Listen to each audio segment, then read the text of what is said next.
Alors, merci.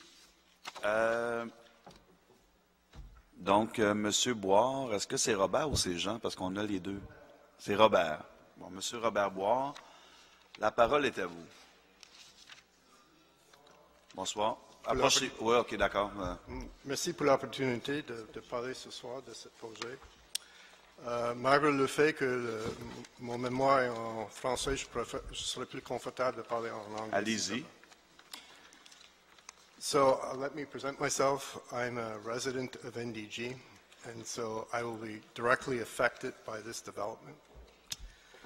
I'm not a traffic engineer, but like many Montrealers, I'm an expert in traffic because I go through it all the time. I've worked for many years at the corner of Highway 13 and 520, and so I've experienced, and perhaps better to say, I've suffered through the traffic that is in the sector that is touched directly by this development. And more importantly, over the years, I've seen it get worse and worse and worse.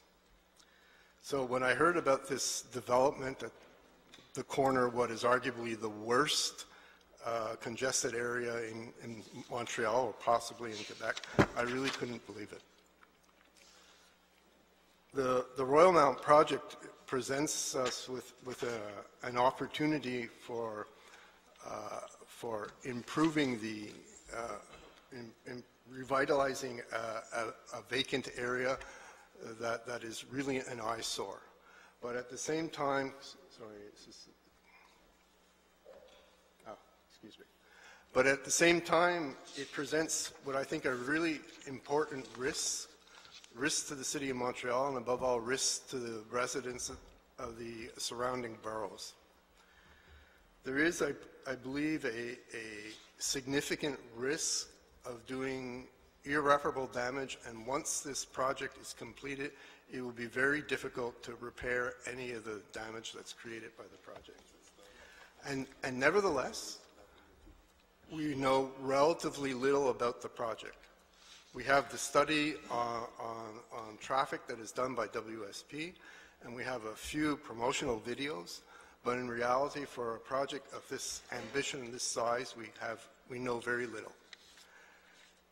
I believe that given the uncertainty and the risk associated with this project, that the project shouldn't go ahead until we have a more detailed design for the project, and we've done a more detailed analysis of the project in all its aspects, not just in terms of traffic, which is of course very important, but the impact on the environment, the impact of generation of greenhouse gases, the integration with the other developments are going on in the sector.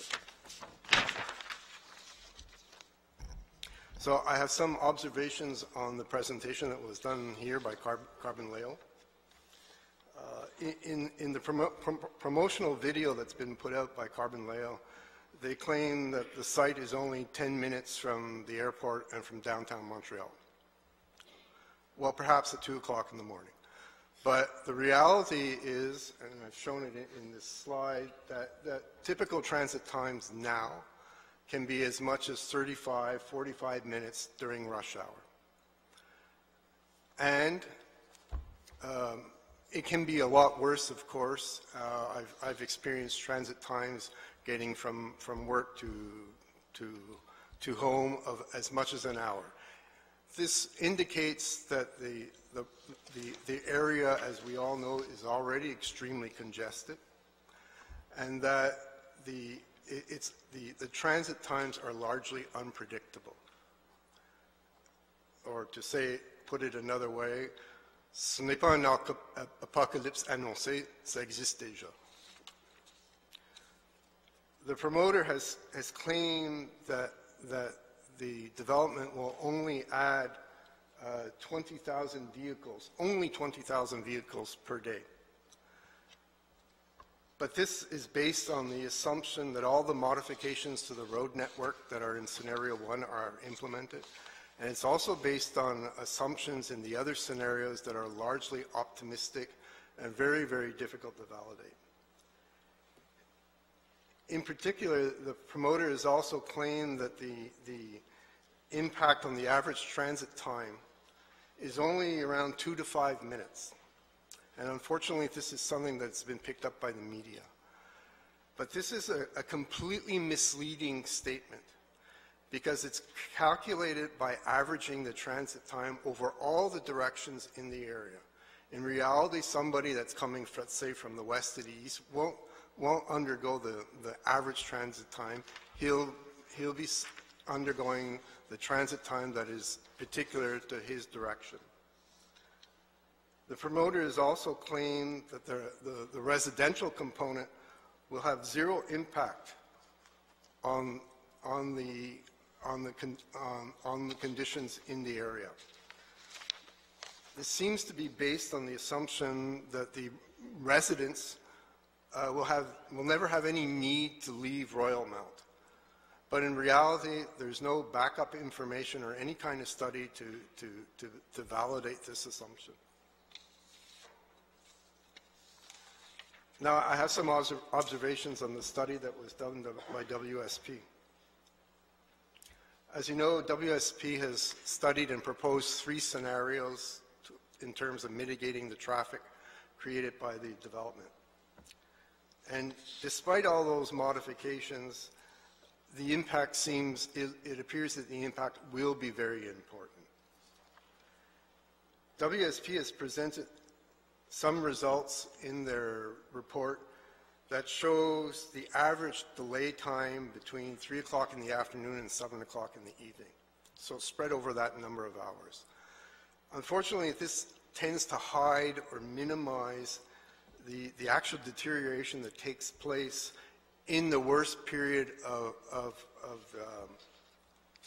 the traffic rush between 5 o'clock and 6 o'clock in the evening.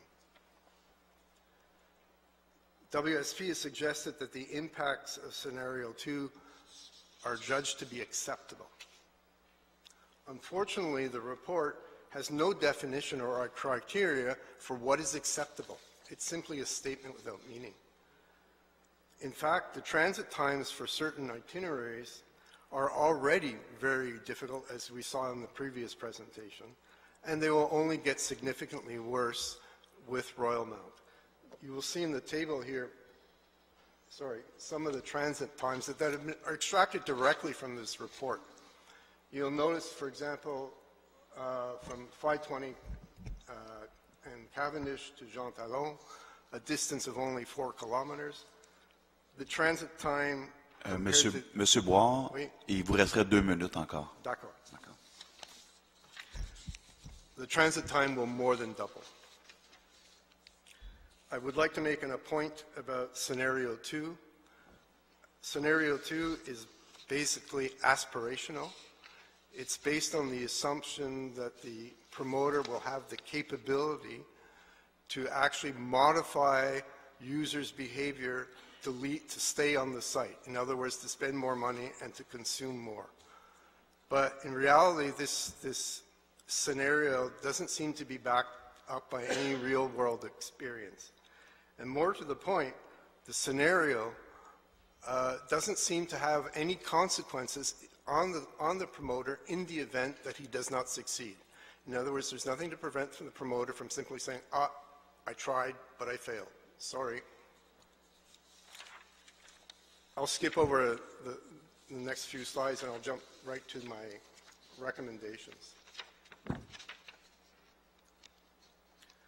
I believe that the City of Montreal and the Ministry should come up with explicit criteria of acceptability for this project in terms of its impact on traffic, in terms of the number of vehicles, the maximum acceptable delay compared to what is available now, and contingencies in case the predictions are wrong.